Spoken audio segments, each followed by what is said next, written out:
Latifa, numvira ko ari kujya ku telefone ko hari imitungo agiye kukwambura. Ibyo namenye kera. Wabimenye kera? Ushatse kuvuga iki? Byazi ko ari uzi ubwenge wenyine muri iyi nzu. Kandi ntazi ko hari amakuru z'imitungo yansinye n'abatibuka. Ushatse kuvuga iki?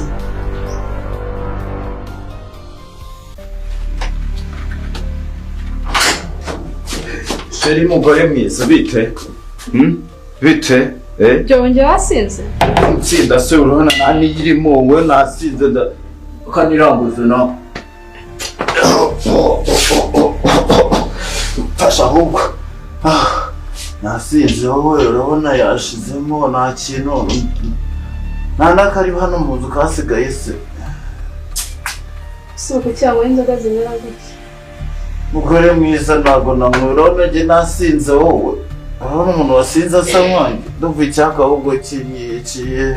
Ntabwo wasinze. Je nasinze ninzo kubwira ko nasinze. Je nasinze mugore mwiza je ntago nasinze ahubwo icyaka kiranyishe burundu pe.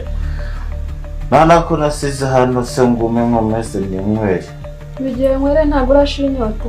Mwishyigiye urabona nasinze wowe shirishiri wowe nasinze wowe reka mwasinze bameze nkanjye icyaka kiranyisha ahubwo we uri umushaka izindi?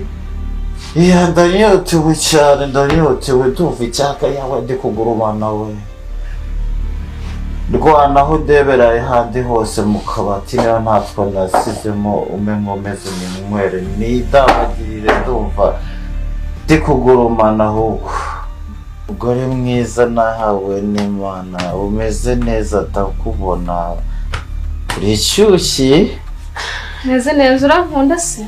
Sheri rumva nagukunze se nagutoranyije mu bandi bose ari uko nkukunda Mbara nkubwire niba unkunda. Yego mugore mwiza sheri wanjye.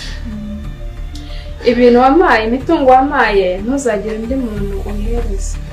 Nabihandi se wowe tubana niwe ngomba kubiha byose ukitwarira burundu.